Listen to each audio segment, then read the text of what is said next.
Alam mo ba, may isang batang iniwan sa adoption agency noong siya ay 6 na linggo gulang pa lang. Lumaki na walang permanent na tirahan, nag-drop out sa high school, nagsimula ng negosyo niya $40. Ngayon po, makalipas ng ilang dekada, meron na siyang 7,000 stores sa 30 bansa, bumibenta ng 14.5 billion in 1 year. Sino to at paano nangyari to? Pag-usapan natin to.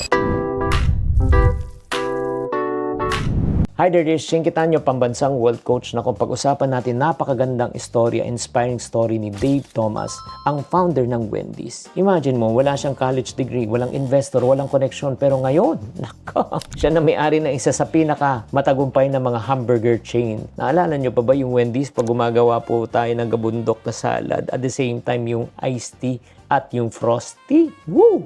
Of sugar. Pero paano ba nag-umpisa to? Nag-umpisa to noong 1932. Pinanganak po siya sa Atlantic City ng New Jersey. Pagkalipas ng 6 na linggo, siya po iniwan ng kanyang ina. Inampon po siya ng mag-asawang Rex Auleva Thomas. Sinamang palad, nasawi po si Mrs. Auleva. At siya po ay naiwan kay Ginoong Rex. Palipat-lipat sila ng tirahan at madalas silang kumakain sa labas dahil nga walang permanent address. At doon niya nakita ang buhay na gusto niya. Yung gusto niya na magkaroon ng pamilya na sabay-sabay sila kumakain, namimiss niya yung warm connection, yung pakiramdam ng tahanan. Kaya sinabi niya sa kanyang sarili, balang araw magkakaroon din ako sa sarili kong restaurant. Kaya nga nagsimula siya magtrabaho sa restaurant at the age of 10. Sumali siya sa Korean War at pagbalik niya, mas lalong naging porsigido at disiplinado na sinabi niya, gusto kong magtayo ng restaurant na may family atmosphere. At doon po nag-umpisa ang kanyang ika nga strategy. Noong 1969 po, ang uso po doon ay nagbibenta ng frozen burgers. Pero si Dave,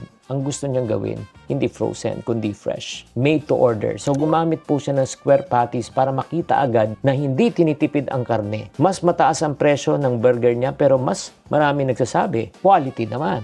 Pero ang tanong, nalulugi ba? Pero marami ang tumangkilik po sa kanya. Kaya sa loob ng 6 na linggo, naging profitable na ang kanyang negosyong Wendy's. And within 10 years, lumampas na to ng $1 billion annual sales per year. Grabe. Kaya kung mapapansin nyo, anong ginawa po niya? Kinuha lang po niya isang lumang konsepto at pinabago po niya. From frozen to made to order na fresh. Kaya nga, grabe, no? At pangalawang napansin po niya na marami pong mga taong gusto mag-take out. At siya rin po ang nag-innovate, ang nagpakilala ng drive-thru window carry-out session. Simple lang yung tinatawag natin ng take-out, di ba? Malaking innovation yun ng panahon na yun. Kaya resulta, alam mo nangyari? Dumoble ang benta. Naging pioneer ang Wendy's sa drive-thru success. At nung siya ay lumago na siya po ay nag-try na mag-franchise. Pero sa sinamang palad, hindi naging successful ang kanyang operation.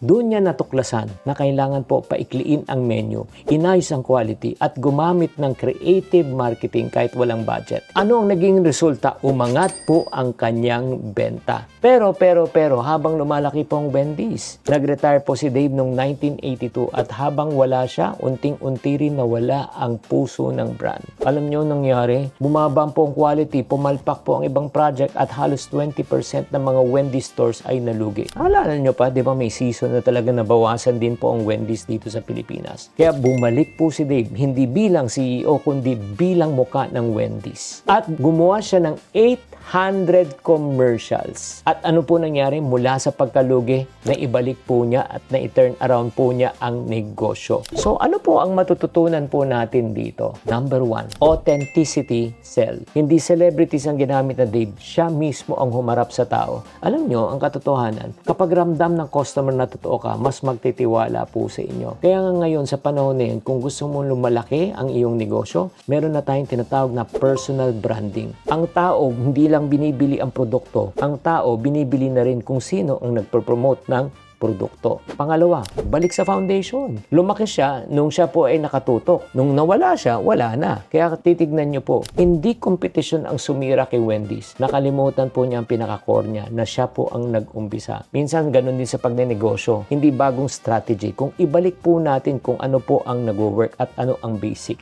Pangatlo, ang malalim na dahilan. Bakit ba pumasok si Dave sa restaurant? Kasi lumaki nga siya na walang pamilya at gusto niya magkaroon ng restaurant na may family warmth and connection at yan ang kanyang Wendy's. Alam mo, kung malinaw ang dahilan kung bakit mo ginagawa ang negosyo, kahit anong pagsubok ang dinaanan mo, hindi ka aayaw, hindi ka bibigay. Ganon din rin po sa amin kung bakit namin ginagawa tong negosyo na ito ay para naman makatulong sa mga Pilipino na makalaya sa financial stress. Kaya may ganoon akong gustong i-share sa inyo. Kung gusto mong matuto paano mag-save, mag-budget, makawala sa utang, gumawa na kami ng complete system na may financial tools, exact blueprint, at ang good news, may group coaching na kasama. Ang tawag po dito ay Money Reset Kit. Para ito sa mga taong gusto talaga maayos ang step by step ang iyong pera at mawalan ka ng financial stress. Kung desidido ka na makawala sa financial stress, i-comment mo na lang ang Money Reset sa comment section. Ngayon, ang tanong, may pangarap ka bang nabitawan mo at binitawan mo dahil may nagtaong nagsabi sa iyo na imposible mong maabot yan? May negosyo ka ba nalugi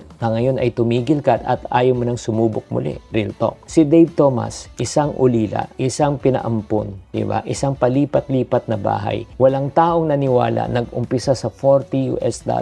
Ngayon, matagumpay na negosyante. Kaya next time, pag kumakain tayo sa Wendy's, tatandaan, hindi lang to kwento ng burger. Ito ay kwento ng isang batang iniwanan na nagtayo ng sakariling negosyo kahit maliit ang puhunan. Ngayon ay matagumpay na negosyante. Sana may natutunan po kayo sa episode na ito. Pakitype lang sa comment section kung ano napulot nyo. Ito si Chinky Tan, ang inyong pagbansang wealth coach na nagsasabi, mag-like, mag-subscribe at i-share itong kwento na ito para mas lalo pang marami ang maging inspirado. Chinky Tan, with over 6 million Facebook followers, 2.8 million YouTube subscribers, and 2.4 million TikTok fans, is now all out to share with you the most practical, simplest path to lasting wealth.